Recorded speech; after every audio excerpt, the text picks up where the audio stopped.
Hello, my name is Nishant, and today we have our guest with us. Dr. Bhamy V. Shenoy. Yeah, Dr. Bhamy V, and Thangavelu sir, from the first and second batch of IIT Madras, and we will with them we will walk down the memory lane, and they will help us know what IIT Madras was like in the 60s, how the campus life was, how their hostel life was, and hopefully we can learn some things or two which we can apply in our own lives. So starting with, I'll start with Sir.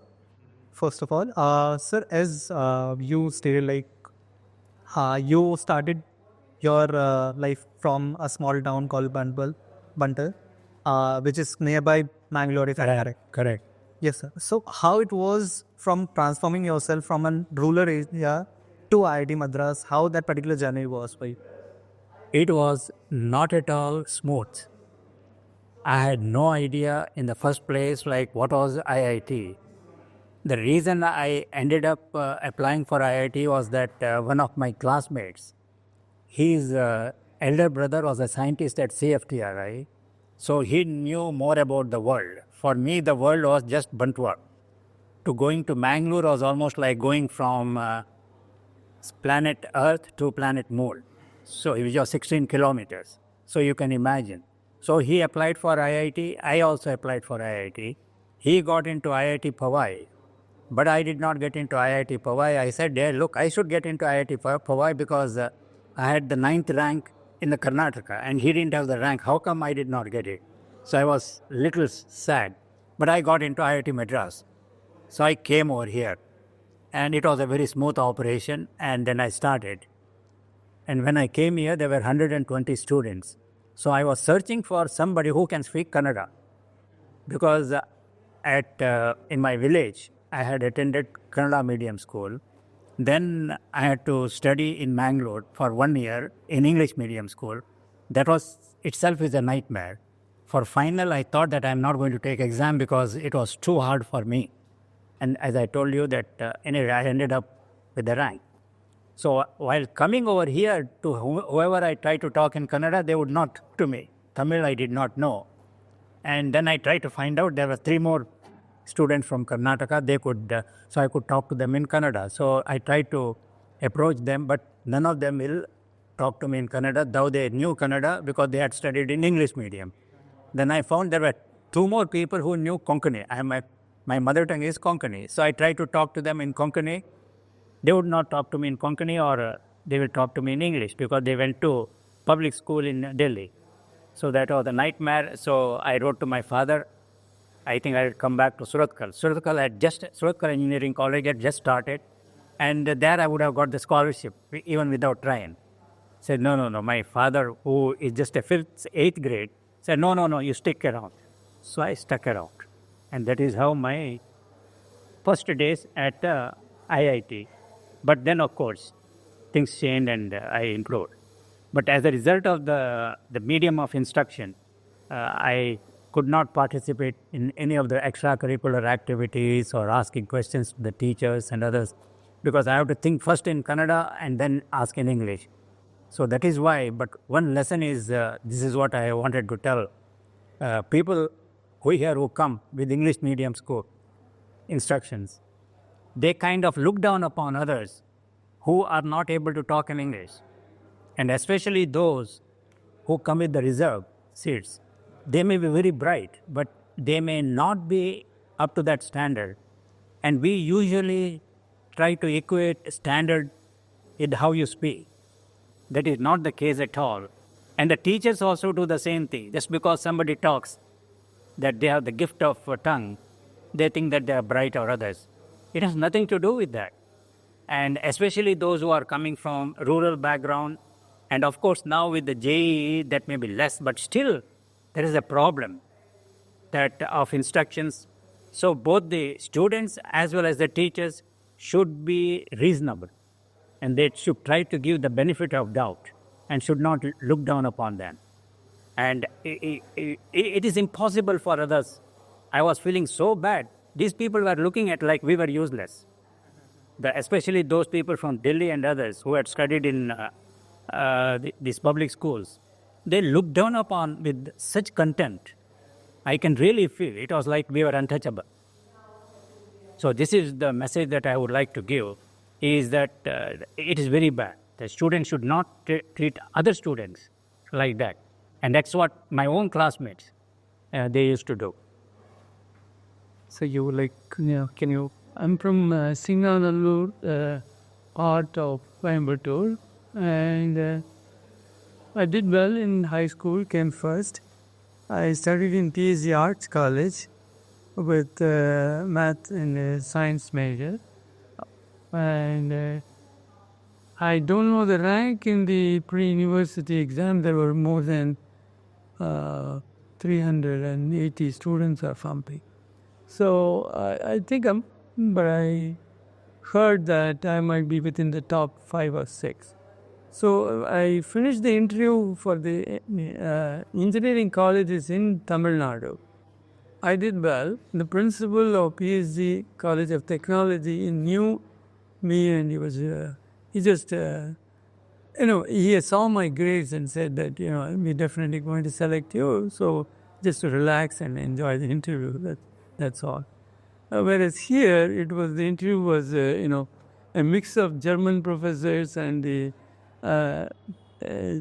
3 Indian professors, about 6 people interviewing. That itself was a little shaking for me. And I answered some of the questions, and I did reasonably okay to get selected in the first round or whatever we call it.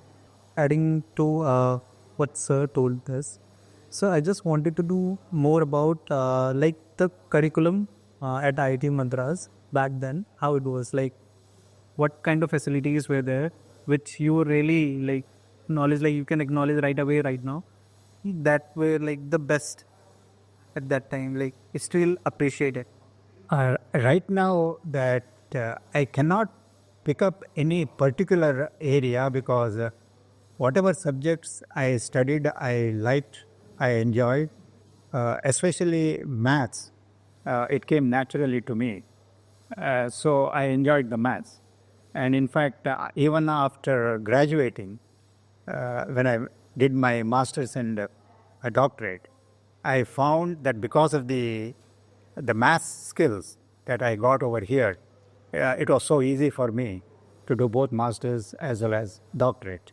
So that is number one.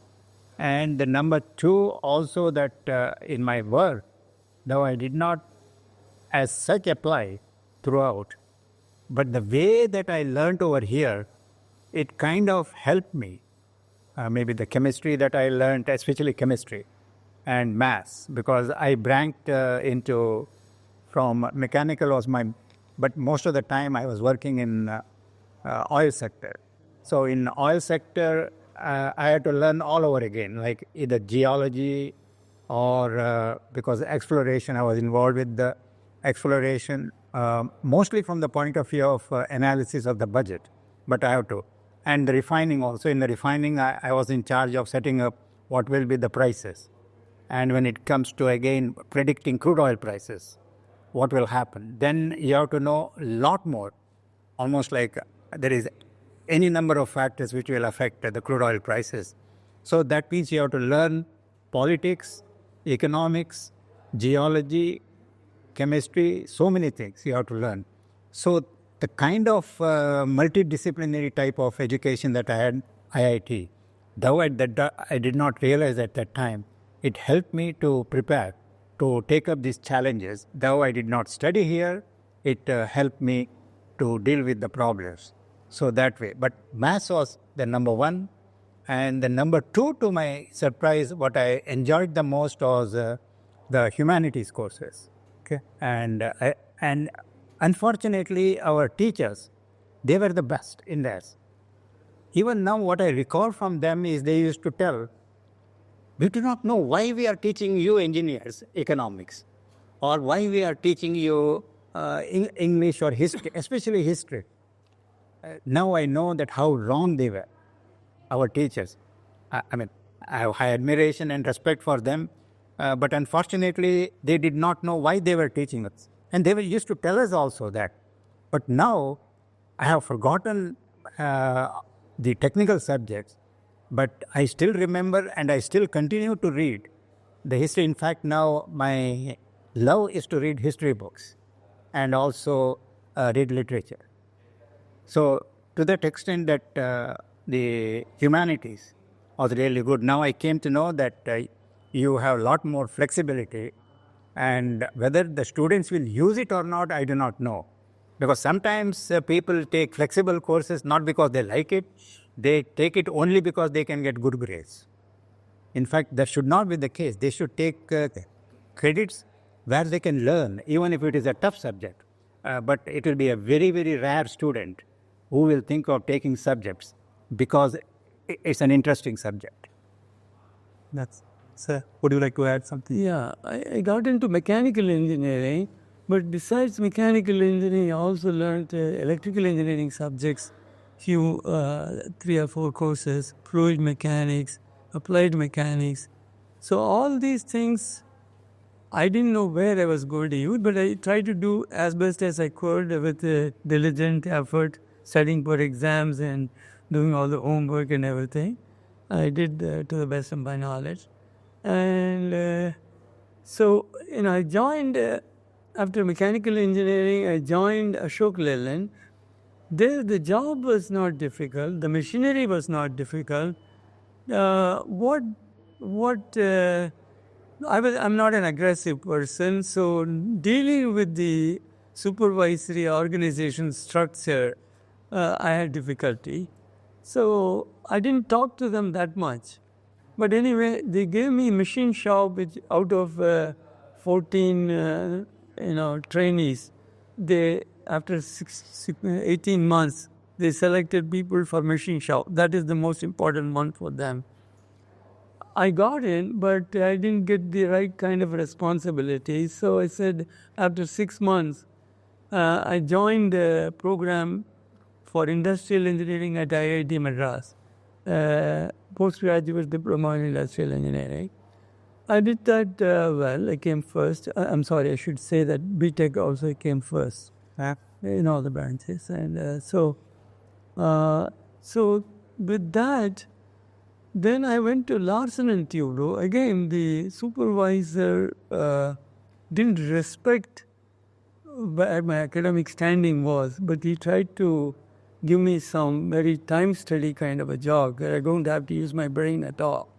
So that bothered me a lot. So immediately after 3 months, I started applying to universities, wrote the immediate test one has to take, the English and some proficiency tests, SAT score. Yeah, Right. Yeah, I did that well, reasonably well. Only thing is, it was not great enough to get assistantship somewhere in the first year. But the second year, I did the same thing, and then I got selected into Georgia Tech. Fortunately, the professor who evaluated my application was the same person who helped start the industrial engineering course. So he gave not only admission, he gave me assistantship also, tuition assistant. So I worked part of the time for him and part of the time for another professor at Georgia Tech. One was linear programming and non-linear programming, that kind of courses. And the other professor was engineering economics, evaluating alternatives, which one is most profitable for the company, things like that. Optimize. Yeah. More. Yes. Okay. Adding to more to it, like now when we talk about IIT Madras, we see like there's a complete, like we rate it very high. Like back in those days, how IIT Madras was rated as, like At that time, there wasn't a ranking between one IIT versus another IIT. It went more by the old IITs and like that one. There was no comparison of, there were only 5. When we joined, there were 3. Then came IIT Kanpur, then Delhi. I may be wrong, but 5. So there was no comparison of one. And usually we thought IIT Kharagpur because that was the first one. And then maybe IIT Powai and IIT Madras. So all these rankings have come in the last few years, and also the emphasis on research, on patent, and all those things. And we used to be told, though the reality was very different, we are really not interested in new BTech students. We are really interested in masters and a doctorate. But we knew the reality was different. And we also knew that IITs were getting more and more prominent, not because of masters and PhDs, all because of the BTech. And the reason was that that the BTech, everybody knows it was very difficult to get in. And there is almost like a day and night difference between BTech students and MTech. Getting admission for MTech was very easy, not that at all difficult. So we all knew all this, despite whatever we used to hear, hey, you are just here, the BTech. But for a long time, even now, IITs are well known, though we hear differently, like when we were over here, directors and others were telling that now this has become a more postgraduate. I don't know much about it, but I have difficulty in thinking that is really the case. You should tell us. No doubt, we are having more patents. Again, the numbers don't count. Though they say that we have one patent a day, which is good. It is an indication. But real thing is that what kind of patents? It is just like people saying that I have written 101 papers. One paper may be sometimes quality is far more important than 1,000 papers. The same thing about the patents. So we have to think in terms of what kind of product. Have we come up with the Google type or Netflix type? Those kind of things we have to generate over here and not coming up with some apps. Now we are generating everyday apps. So there wasn't that comparison between different IITs at that time at all. So we can't really say this IIT is better or that. What criteria can we use? And the students used to also prefer more based on the history rather than really the kind of quality. I don't know whether you have different views. I may be slightly different, but nothing significant. Main thing is, having a mass, having this postgraduate diploma and then a master's at Georgia Tech. Getting a job was easy because the company where I joined, American Can Company, they were giving funds to Georgia Tech for doing some research project. So because of that, they had ties with the department head and the professor for me, the professor who supervised me. So they got the opinion that I was one of the best students in that program. So they gave me a job before I finished. So immediately within 1 week of the, getting the completion certificate, I was able to join the new company. That part was okay. But for a year, and they had a very good person who was well known in operation research field, with got a Lancaster Prize for the best article. I approached him for some help. He gave an excellent help in a very short period of time.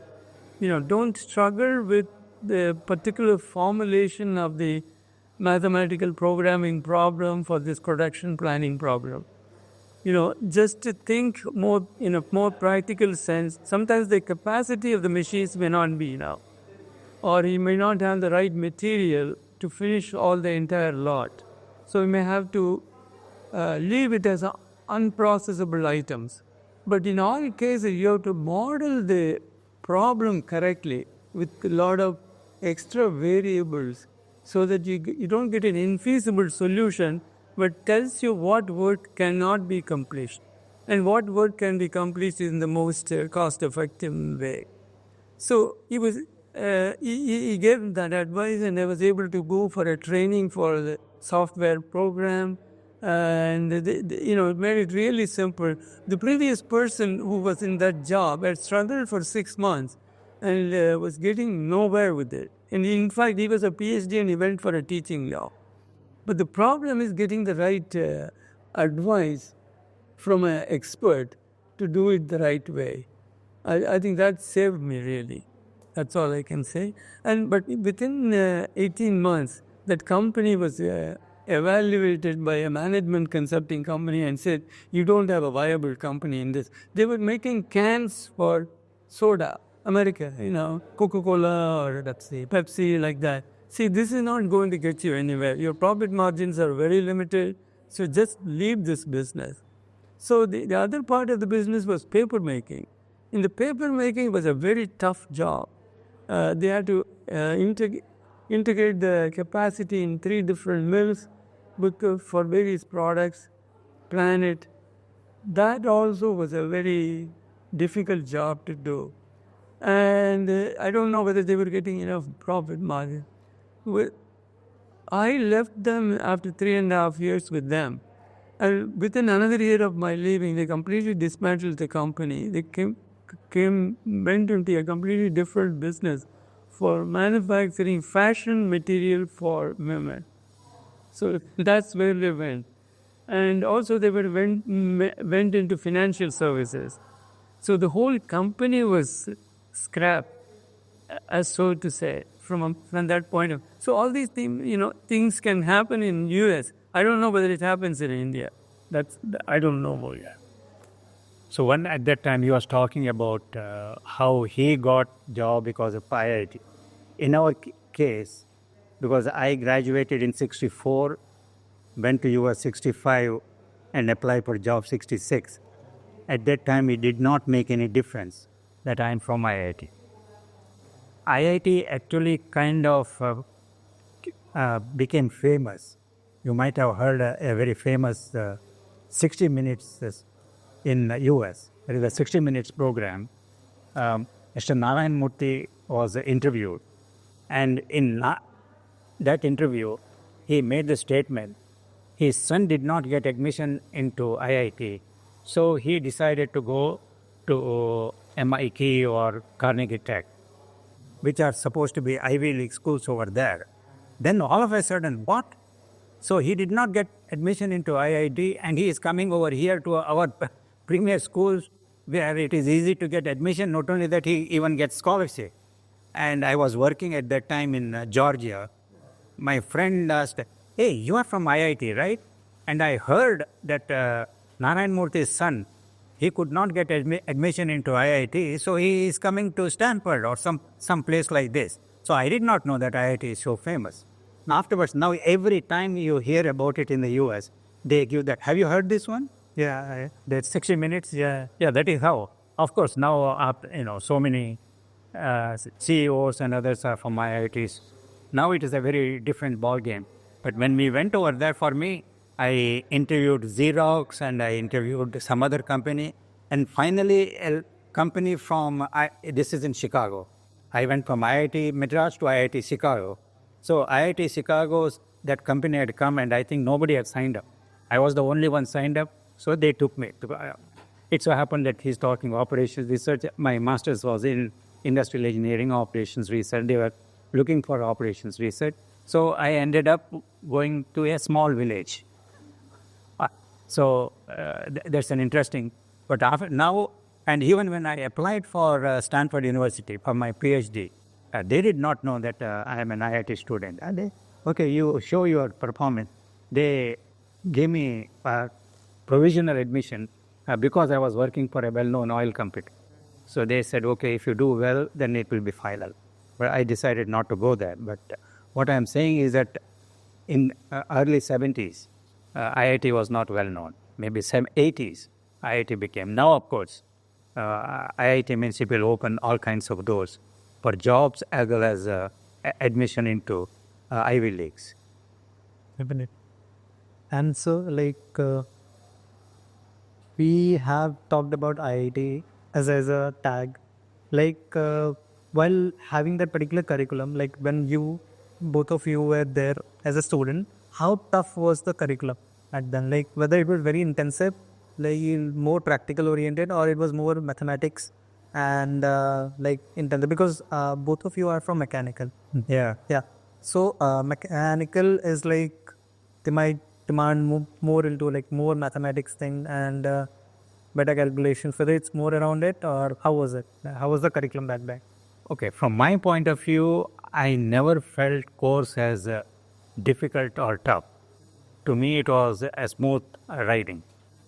But in terms of practical training, despite the fact they said that it is 1 week workshop, 1 week in the first year, I did not feel that the practical training was that much. And when I look back also, what I feel is that it was the wrong emphasis given to, almost like 50%. And this was something condition imposed by Germans. For Germans, it was fine. And it was also fine. Maybe what they could have done is for us to send them to 1 whole year of working at Lathe or other things and then come over here, because there the students start working even before coming to engineering. Over there also engineering students don't have workshop like this. And the second thing over there is they are exposed so much to do practical work. At home itself, they do a lot of these works. Like my son was an engineer over there.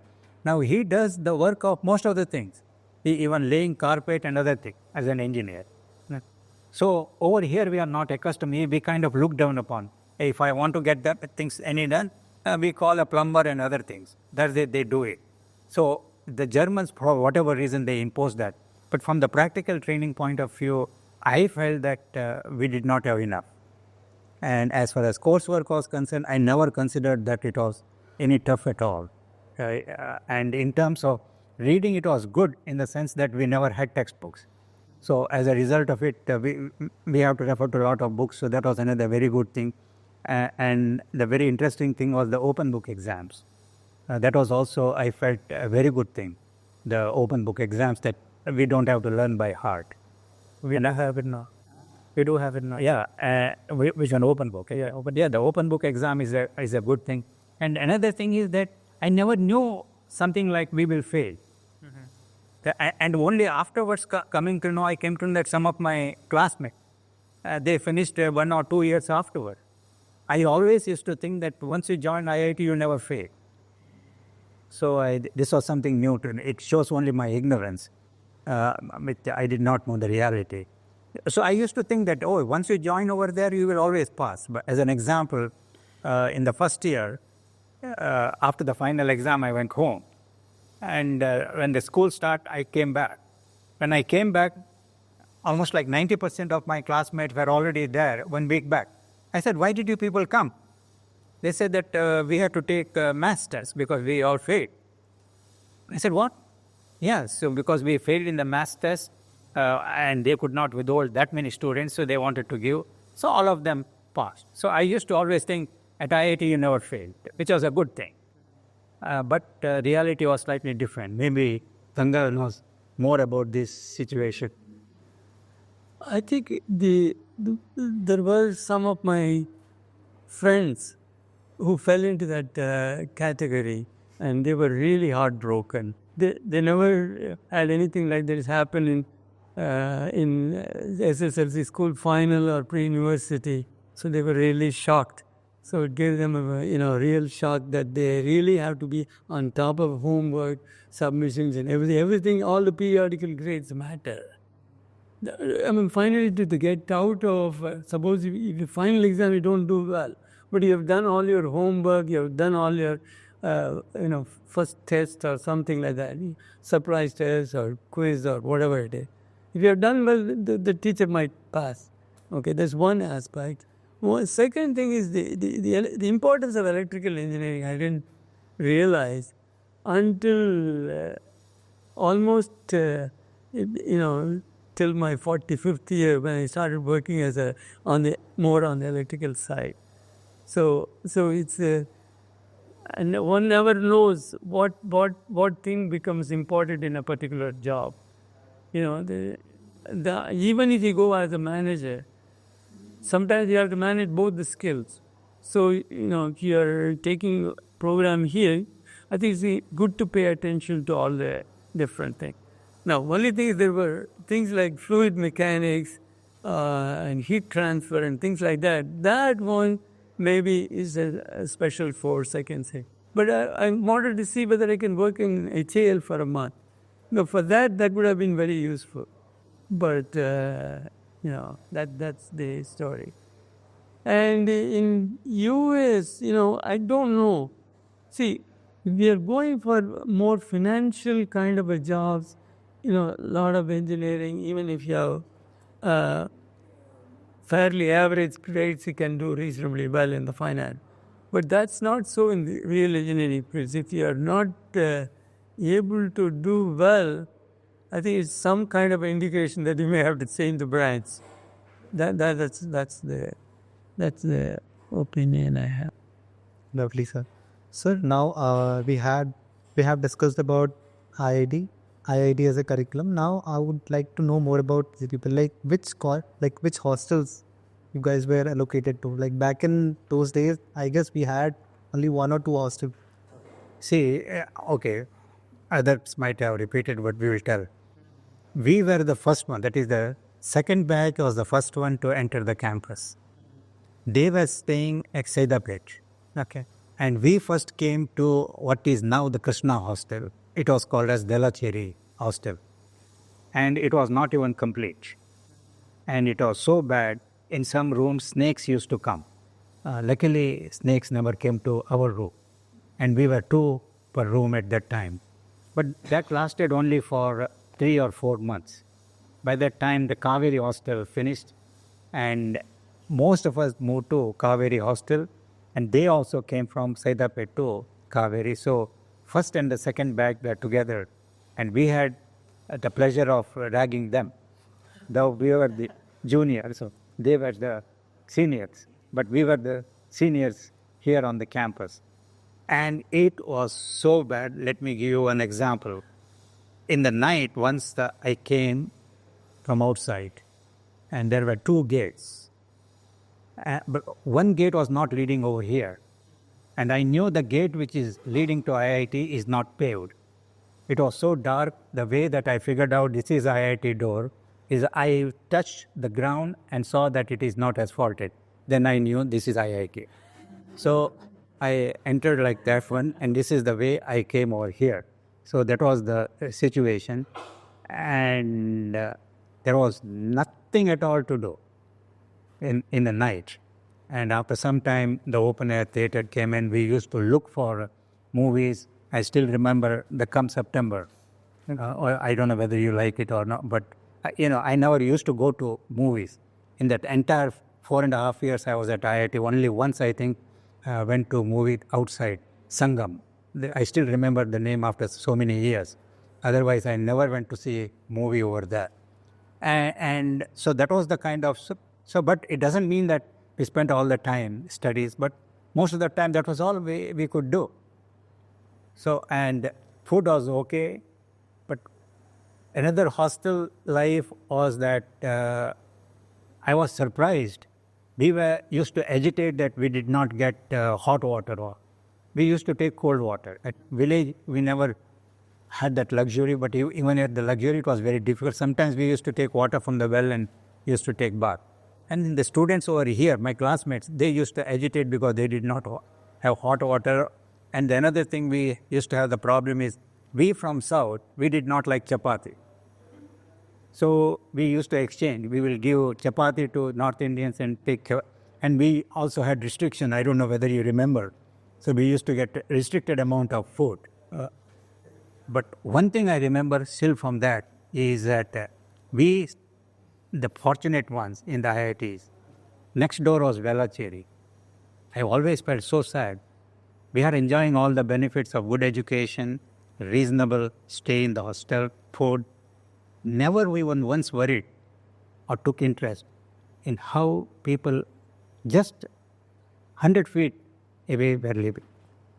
I don't know whether the situation has changed now. This is the unfortunate part of the life. And another one that I was so sad is when somebody in America died, some Marilyn Monroe or other, I didn't even know who the heck she was. Some of my classmates were so sad. Said, who the hell is this? Okay? And some of these people did not know much about Ramayana, Mahabharata. And the fact that I knew Ramayana, Mahabharata, they used to look down upon me. And the fact that I did not know about Maryland, and I also feel, now I don't. Now I feel just the opposite. Hey, these are stupid people, they don't know our own culture. So this is the memories that I have of our campus life. Lovely, sir. And I myself am from Krishna Hostel, and we still face the same issue of those snakes. Oh, you still have? Yeah, we still have the I see. too lovely. So, what do you like to add? Yeah. I think food part, I think first year and 3 months or something, we were in Saidapet hostel. The women's hostel was converted for us. I think there the food was fair. I mean, they didn't have that many good cooks. That's all I can say. But when we were transferred here, I think I liked the cooking here.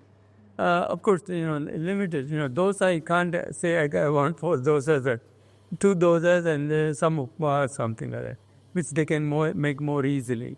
So some compromise had to be done to serve so many people.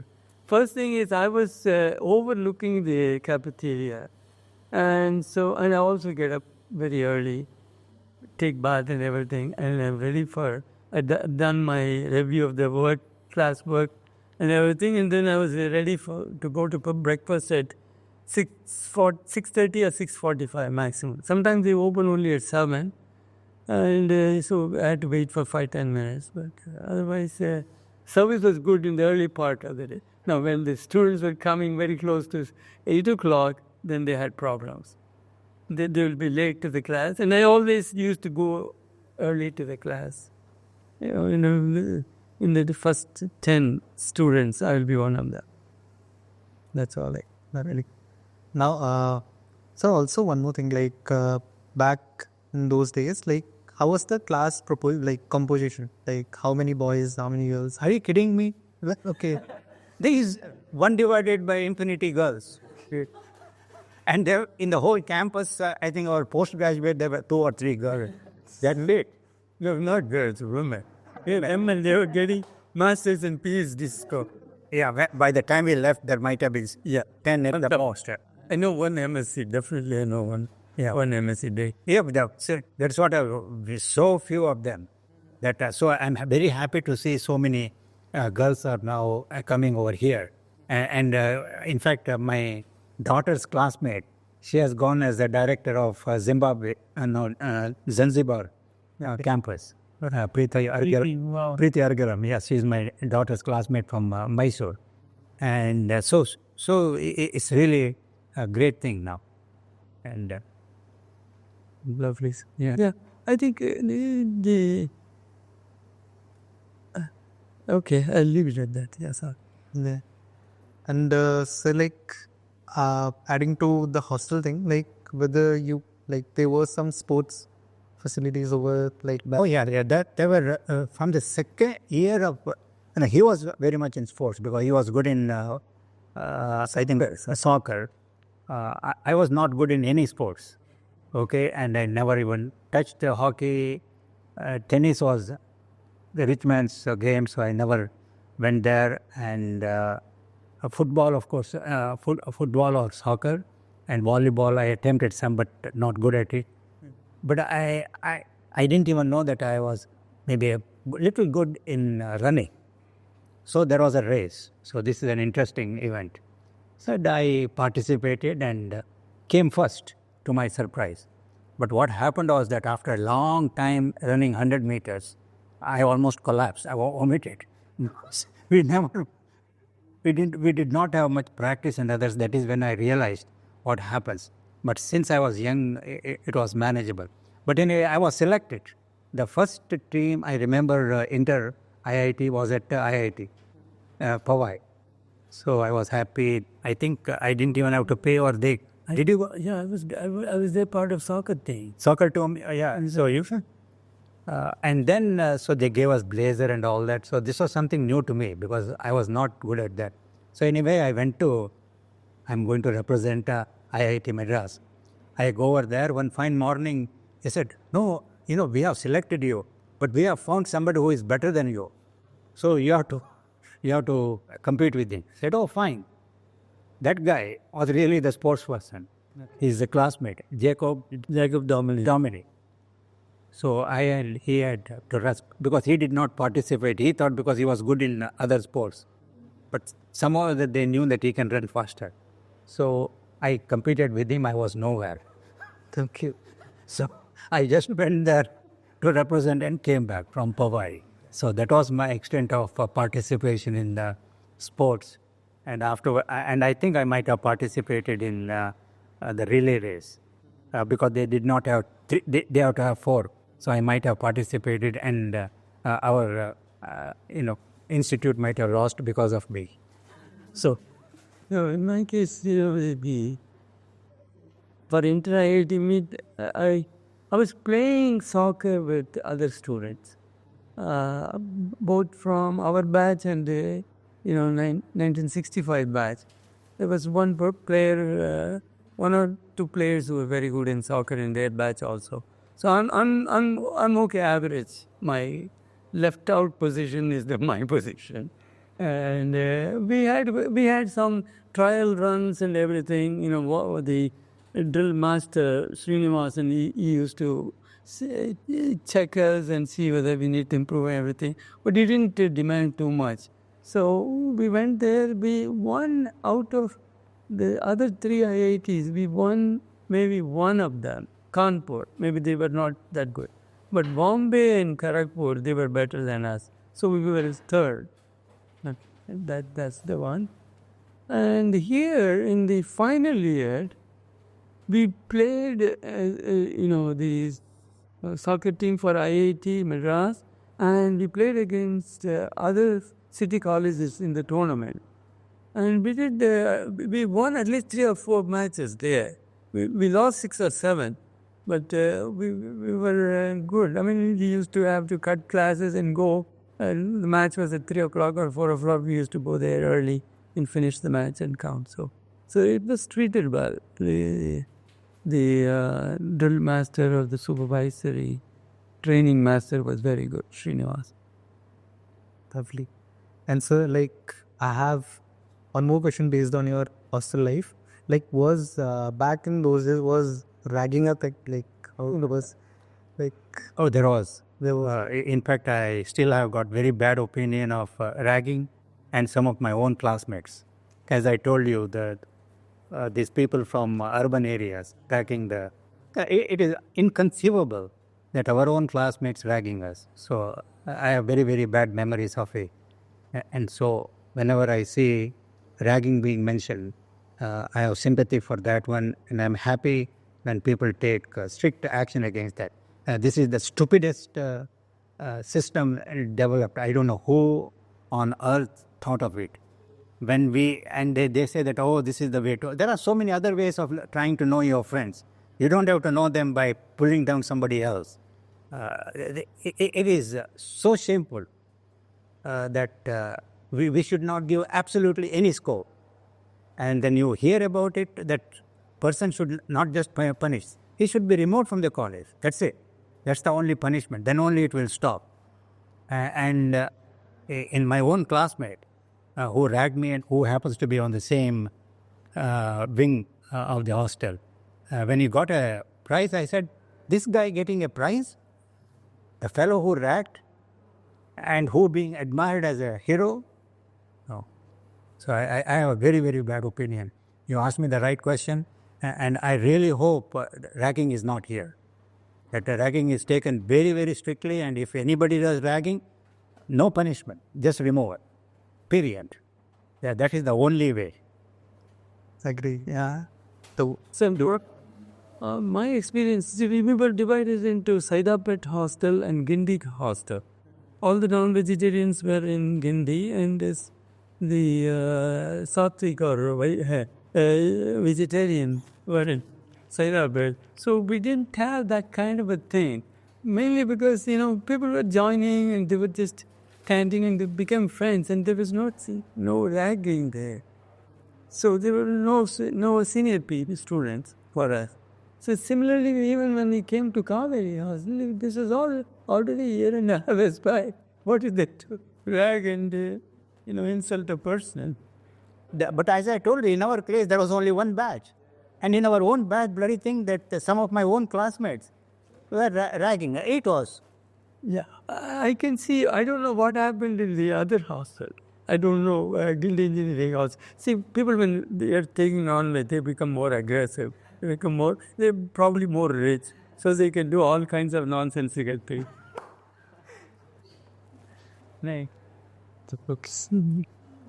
I don't know. That's my opinion. I don't know. Got it, sir. Like as like we have mentioned about the sports thing, like I don't want to take this ragging thing. Okay. So now when we talk about this sports thing, so there was sports events happening, right? Like the inter IIT. So from the very first batch, we had the inter IIT competition. Yes. Okay. So in our college itself, whether we used to have something inter hostel, because now we have it inter department, inter hostel, those kind of things was a thing that. How many hostels were there? Okay, yeah, that's it. There was no competition in terms of Department wise, no department wise, no such competition. Yeah, okay, yeah, it was the whole college. We had few, races here and there. Otherwise, with the staff, we used to have, pulling of the. Yeah, so those kind of things were there. Yeah. One more thing. For soccer, you need 11 players. When we have enough, it's difficulty getting the 11 players from all the population put together. So from the first year, I think that 11 and the remaining people, we never had an overflow situation. So that's. What about a literary competition, sir? Dramatics, So there was dance, and not drama dance, but literary one was there that we used to have. And though I was not at all good, I participated in that one, and it was there. So as you saw, that campus time was started by us, so it was there, and we used to have debating. Those kinds of things were there. But one can always say you could have had more. We did not have any clubs and all those kind of things. Considering the fact that when you first came over here, this entire 600 acres, we were the only 120 students. Just imagine living in a forest. So, and it was more or less like that for 4.5 years. At the height of it, when we graduated, there might have been 700 or 800. That's about it. So, starting with 120, next year 240, 360, maybe 800. And I had a few more postgraduate and others, there were very few. So the population was so small. It was just picking it up. No question of, I'm not sure of any club.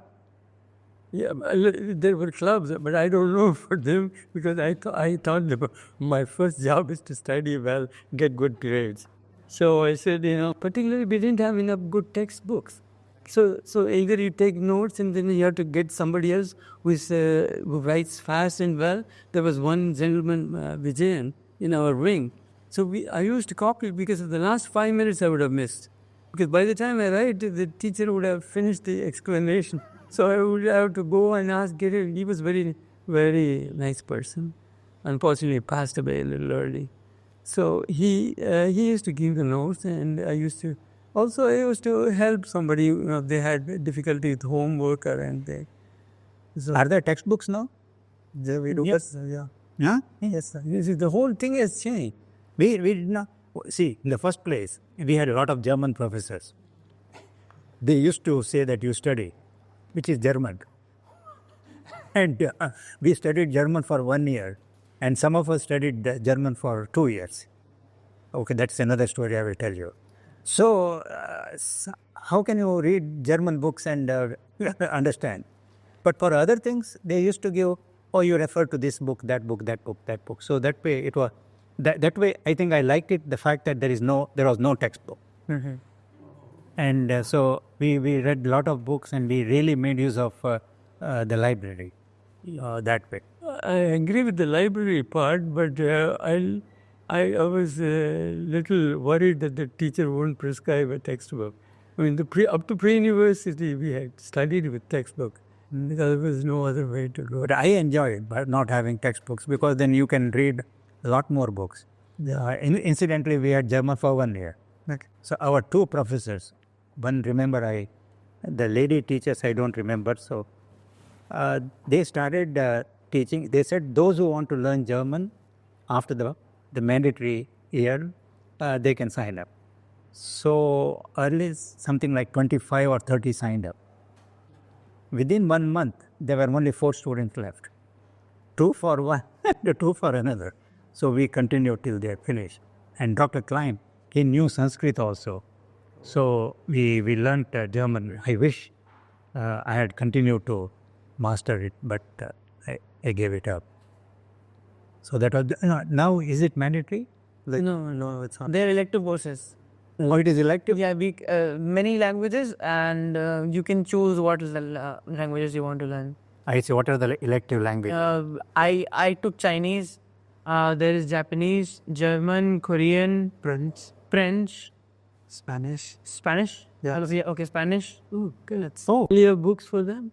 When I studied Chinese, it was more like after every class we used to have a conversation with the teacher.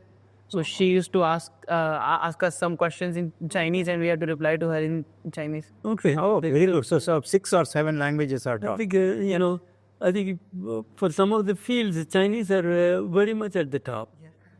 Do you have to learn one language? It's a mandatory thing. Mandatory, you have to learn at least one language. Good. Okay. That's and alongside this, yeah. So alongside, can you recall about your favorite professor back in those days? Like, for which subject? I recall my favorite professor was Dr. Shear. For only one reason is that he taught me life's lesson, which we discussed this morning. That you cannot afford to be correct 99% of the time. You have to be correct 100% of the time. And which turned out to be very good when you do programming. Because when you do programming, you cannot say, I just left only full stop. Yeah. Okay? I mean, inherently, the machine throws you out. So not only that one, even otherwise, whenever you do something, like if you write an article or if you do some work, it has to be perfect. Like when you write a memo, you cannot say, I just forgot that. So that is why I still remember him as my favorite professor. Otherwise, there is another one, thermodynamics, Padiyar. Okay. Because many people made fun of him, but he was very, very serious in terms of teaching thermodynamics, which was considered as very difficult one, but I enjoyed. He was an Indian? He was an Indian? He was an Indian, yeah. And he happens to be from Mangalore area itself. Okay. Another one I enjoyed the most, which many people did not like, was the organic chemistry. For some reason, I loved organic chemistry, and that turned out to be a good thing, because when I had to work with the refining and learn about the refining and study refining, my organic background came very handy. And maths professor, I don't remember the names, but we had some excellent maths teachers. So that, but in terms of my own mechanical engineering and other things, I don't recall any others. So no other favorite I can think of. So For me, mathematics was very important, because I didn't know that I was going to take operations research as my master's subject. In Dr. Srinivasan, I think he's a very scholarly professor, probably well regarded in that field. And applied mechanics. Do you remember the professor's name? He used to talk about Helen of Troy, and in the morning the people were... Oh, Reddy? Yeah, Dr. Reddy, Yeah. V.V. Reddy. He's very good, very nice spirit. Once in a while he cracks jokes and makes it lighter. That part is very good. And mechanical, Professor Velasamy did a reasonably good job. Unfortunately, there were no books, so he had to, take some diagrams from somewhere, just explain with that and things like that. So it was tough for him without having goals to teach or those stuff. And my electrical engineering became important because later on, when I was working in Bell Lab, I had to take an electrical engineering course, about 10 courses, 5 were electrical engineering, 5 were computer science. So it was very helpful. And also at the end of my AT&T career, I had to go into Lucent Technologies where I needed fiber optics, semiconductors, knowledge like that. So that was all very well done. And of course, Professor Sampath did a very fine job with electronics.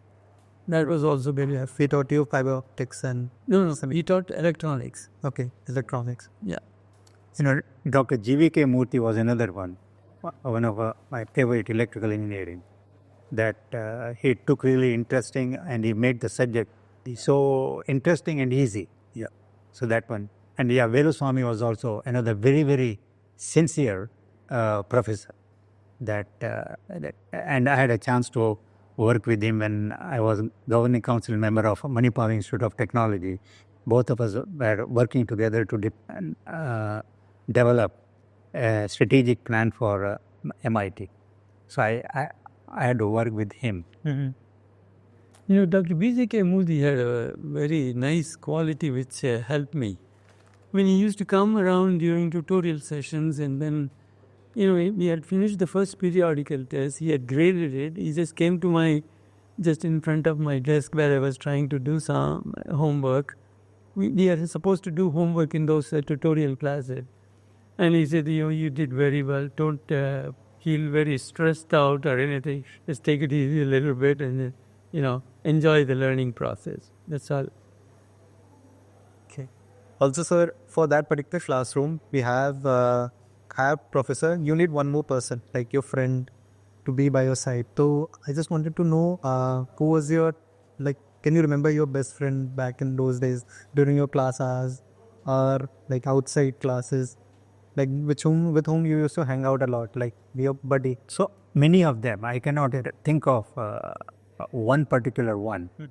As I told you that because of the language problem and other things, yes, 3 or 4 different people I can still remember. One Narayanan, I think he finally joined the Space Center. And Barde was another one, and Gupta, so many of them. But nothing especially out of my closest friends, no. I do not know why it happened like that one, but that's the way. For you? Yeah, for me, I had a friend by name Mr. Vijayan. He went and did his chemical engineering, but main thing is he used to write very good notes very fast without reading anything. I always missed the last 5 minutes. By the time we could come to that, some class was over, we had to move to another room. So I used to get his help to complete the lecture and see whether I had made any mistakes. So that was very helpful for me. And also, sir, a fun question I would like to ask. Back in those days, any mischief, any activities you guys used to do, which you still remember and As I told, since I am a very serious student, did not indulge in any mischief, and if they did, I did not tolerate. So there was no question of. For you, sir, the same thing. Metric, Sir, I meant to ask you one thing. I was told that when you joined the institute, you were young and the faculties were also young. So the faculties were asked to wear ties to distinguish themselves from the student. But when they taught you in the class, and then when you finally moved to campus, were the faculties living around like they do right now? We have from the main gate to GC, it's all the faculty quarters. So how was your interactions with your faculties outside your classes? If you had any interaction with them? We had some, but when I look back at it, and after years of interaction in different parts of the world with the teachers, it could have been much, much better. What I felt was that the faculty, few of them, they did not act as faculty. Yeah. And the reason for that was that they were accustomed to a different cultural values. One example is Mr. Reddy, Dr. Dr. Reddy, I don't know his initials. He's taught or studied at, many of them came also from the US, but the Dr. Reddy's name comes to me. And some of the German faculty members also, they did not act like real faculty members that you have to keep some distance. And even our wardens who were very young. And one of them was my elder brother's classmate. So even he did not keep like very close. So I would say that there was some unfortunate that they did not try to keep as close. I mean, they could have invited us to their house and make us feel that, because they knew that we were all by ourselves. But this is one of those cultural things which I hope has changed now. And like I know when I was a teacher, when I was doing my postgraduate, it was almost like, I happened to be a teacher for 1 hour. But after 1 hour, I'm just like your friend. So you can ask me any questions and we will have fun or to talk like that one. I do not know whether that cultural thing has come. And in the US, we do not differentiate. And in fact, we call them as by their name, by their first name. So that is, it doesn't mean that we don't respect. See, just because I call you by your first name, my respect for you is not any less. But this is an unfortunate part of it, just like, here, Guru Sishya kind of a thing. No, yes, Guru is great, fine. But by calling him, by being friendly, we are still not losing reverence. Like even now, like VJK Murthy or Sampath and others, we hold them in the highest respect. So that's my comment. Thank you, Senior. The German professors, you can ask once, and when they explain something, I grasp half of it, but I don't feel like asking him again. So that hesitation was there, and so I had to talk to other friends and see whether their understanding of the explanation of whether the turbo machine or some other pure mechanical design process. There is formulas and everything, but the shapes and everything, sometimes they just draw freehand very nicely, very fast. That part, we just have to, I'm glad that I interacted with them after the class at least once or twice, couple of times. So they see how they approach it, even looking at it and thinking about it. That was one thing. They are very compassionate. Sometimes, the professor of machine design, Quietgen, he was, after the class was over, for some reason we had to travel in his car from there back to our rooms, hostel rooms. So suddenly there was somebody, poor man, had fallen in the road, and he had a begging bowl or something. So he was trying to help him with the help of students to clear him off the main road so that it doesn't get hurt. So that was very compassionate, I thought. I don't think an Indian professor or a driver with an Indian professor would have responded in the same way. Thank you. Okay. So one more question.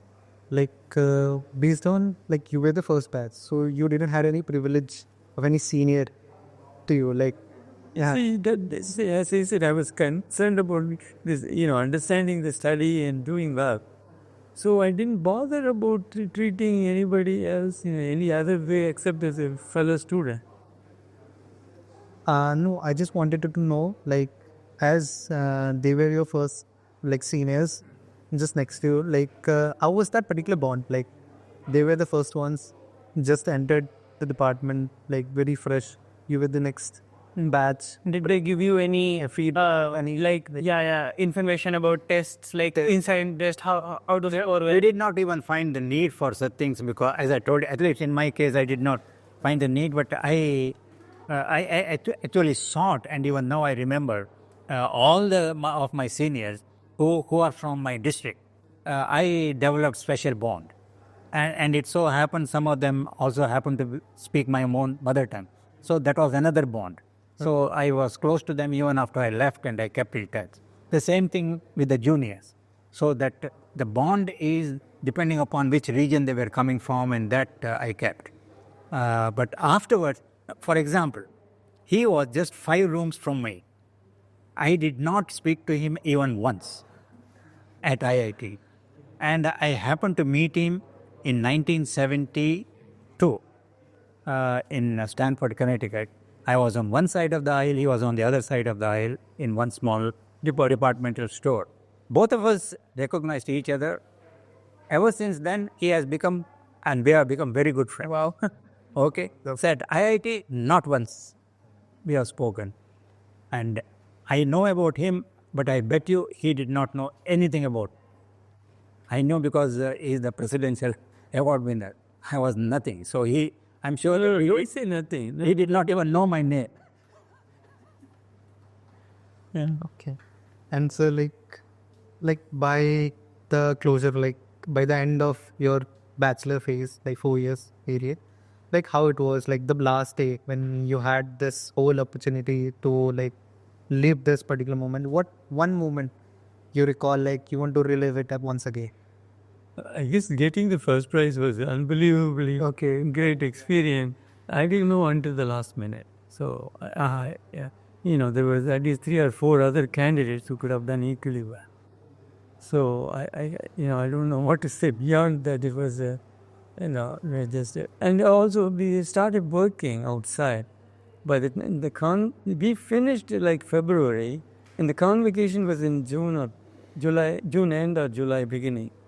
So, a lot of other things were on my mind at that time. But I was very happy to get it. See, in my case, I finished it and I left the campus even before other students left. One of the reasons was that my uncle had expired. I finished all my tests and other things and I went home because of that. So I was not in any of the photos or any of the things. And commencement, when I wanted to come, there was Hindi agitation. So as a result of it, the trains were not running from Mangalore to over here. So I skipped I could not come to the commencement. So I did not so I did not attend my commencement for BTech. For MS also, I went to Chicago, but on the way, the Chicago was snowstorm, so I came back. So I did not attend. The one which I did not really wanted was my PhD. There I attended. I was not really concerned about it because whether I got the degree or not, I was not bothered. So this is my situation over there. So the end came almost abrupt. I finished it and went home and did not know much. So any photos I tried to look for me, there was nothing. Yeah. And I didn't attend my Georgia Tech degree function. Yeah, so degree giving function. I think it happened. By the time I finished at the end of the semester, it was December 20th or something, and I had a job offer from New York City. So I had moved in the first week of January. I started attending work from second week. So and they moved the company from New York to Connecticut. So with all this transition going on, I didn't have enough time to go back and get my official degree, and they just made it to be. God. And so now for us, like students, current students, what feedback or what advice would you give from your end? Like how should we take things? How should we look to the real world? Because we have not entered that particular, we are still in this academia thing, and once we'll face the real world, how should we deal with things? One is you should try to do your level best in terms of studies. Number one. Number two, besides studies, you should try to learn as much as possible about the outside world. Because sometimes we tend to think like, why should we know what is going on around the world? Yes, try to know more about your hobbies, maybe music or sports or history or whatever you want. But besides that, you should take part or should learn about your responsibility of living in a democracy.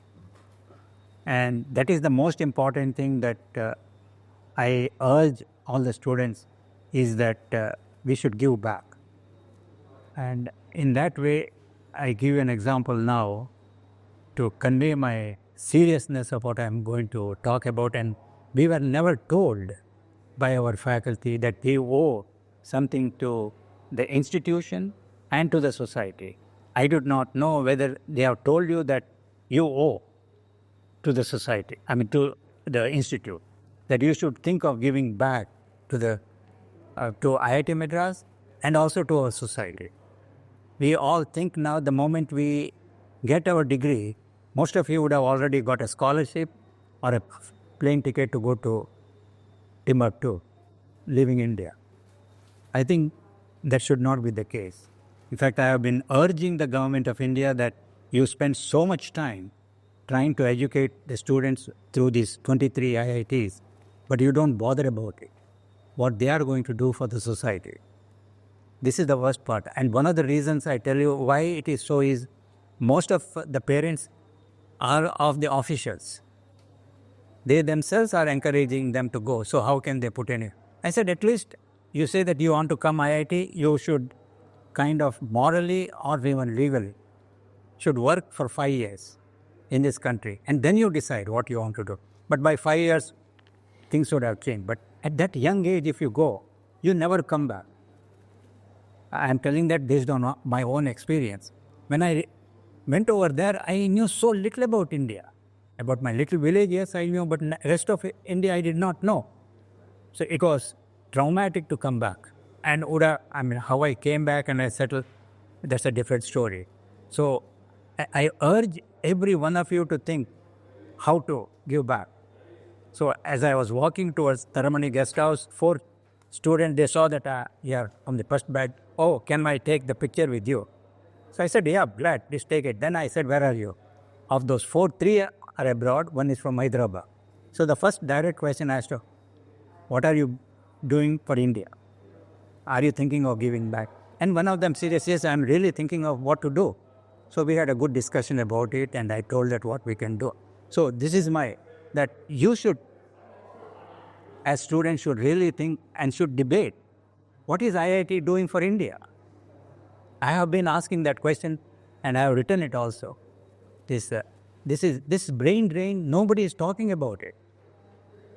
And I will close my words by saying that if the US come to know most of the students of their private league, that's Ivy Leagues, Stanford, MIT, University of Chicago, Berkeley, UT, and all those, the students, they leave the US and go abroad. Do you think that they will keep quiet? But look at us, all our students. We don't even know now what percentage of the students stay here. This is a burning question. It's not on our national agenda. This is the question that you should be discussing. This is my final. Okay. In our batch, maybe 7 or 8 students, parents were very well off, well connected. The students started applying even from 4 months before graduation. I didn't think of anything like that. I just said I'll try to get a good grade. I will do the best I can in BTech. And that's all I did. And then after 2 years at Ashok Leland and 1 year at Lasseter Dubro, I said, I don't feel something is not fitting well with my capacity and what they give me to do. So I started applying and I got it in Georgia Tech with consistency. So I went. So I didn't have that feeling that immediately I jumped on the bandwagon and flew away, never to be heard. So that's all I can say. I feel I tried my best to fit within whatever they had to offer. But that was not delay. And what advice would you like to give? I don't know. I think it depends on the individual. if people are very well connected, they will, first thing is they will try to go there. I don't know how it will get stopped. But for the other students, I don't know. I don't know. Because the earlier you go, the easier it will be to do master's. It depends on the theoretical nature of the job. Suppose you're more into the research and try to have a breakthrough there, that kind of a thing, it is better that you do it immediately before you fuck it in the recapture. So I think it is not, I don't feel it is doing bad thing to the country, because you may be able to come back after, suppose you teach for 3-4 years there, and then you can come back and get a good teaching position right away. If that is the goal, I think there is nothing wrong with going for PhD early, getting some experience and coming back. That's my very 1 cent opinion. Yeah, my response to that, once you go over there and get accustomed to that living and the kind of earnings that you can make, chances of returning are almost zero. I have known many people trying to come back. Within 1 year, they are back. It is because it is so easy over there. And the only reason it becomes over here difficult is because there is a safety valve. And the safety valve is that we don't think in terms of what we owe to the society. We talk a lot about India and helping the poor, but when the time comes, we say, oh, it is so difficult over here. Yes, it is difficult. But it's not difficult if you think that, hey, I have to help. Then it doesn't become difficult, because only because we need to help, then it becomes, this is a golden opportunity. So it is a way of looking at, but 99% won't not be looking. And that is what we have to teach the student. Look, this is what you should do. But we don't. We think in terms of preparing them for abroad. I would not be surprised some teachers over there say, hey, this will help you when you go abroad. That should be the last thing. But I have a different opinion. Suppose somebody is graduating now. Suppose he wants to do something in artificial intelligence. Now the scope is much better there. I don't know how many companies are really willing to do pioneering work in that area. So in that case, if the student is bright, if he can get a scholarship with US University, it's better to go there. But if he has this patriotic pity, he should come back. Here again I disagree. Yeah, I know. To do this thing over here, you can do artificial intelligence right today. With the connected world, you can do it not just in a city like Chennai, you can do it in a village. We are so connected. It is through the internet. After all, when you sit in a room in Chicago or Houston or in my hometown of Bantuar, you are only far away from the internet. Why do you have to? And if you have to get connected with the friends also, you get connected. So it is just easy thing to tell that we can do better over there. Not at all. In my own field of energy, I can do as much sitting over here as sitting in Houston, the energy capital of the world. Okay, the reason I'm saying that is, I know if a person is in the same community, his mother is a professor at Build Engineering College, and her son finished bachelor's in computer science or something, and mathematics. He had a good background in math. So the mother's first instinct was, as soon as he finished here, he sent him to college, to Boston College, to do masters. And then he wants to get at least 3 or 4 years experience before he decides whether he wants to come back here or he wants to stay there. If he's not able to get the good job there, not get good experience there, to fine tune his AI knowledge, I think it becomes difficult. I don't know. It's very, very personal. I think I don't know whether it's purely patriotism or, the opportunity to get the best you can. Sometime. Definitely, sir. I don't know. What is the current opinion in your friends? Of going abroad and doing a degree. So I want to do a PhD, and the reason why I even seek universities abroad is, if, for example, if their department has a better group of faculty from all around the world, better research funding, better equipments for its experiment, because I want to work in biology, so we need equipment.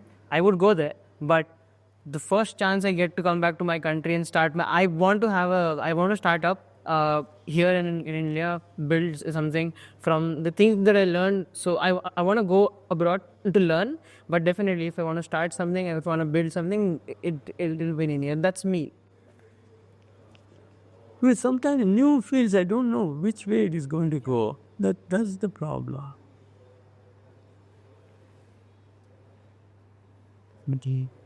So, like what I feel like I would also like to add, like I myself want to do, I'll be very honest, my interest to stay in India, like I want to do my, I also want to do a PhD, but my interest is more towards like, I want to stay with my parents. That's the only reason I want to stay back in India. But like, love for my nation is something is not that evident right now, but definitely by listening to your words, I'll definitely bring that particular eagerness within me and foster it for sure. See, in my case, another big reason, we are 10 brothers and sisters. My father failed in agriculture and there are a lot of loans. So the only way to pay them and to support the other brothers and sisters and pay back the loans they had taken for all the failed crops was only to work there and pay them. I borrowed money I asked my teacher, I don't know, it was 9 months after I went there.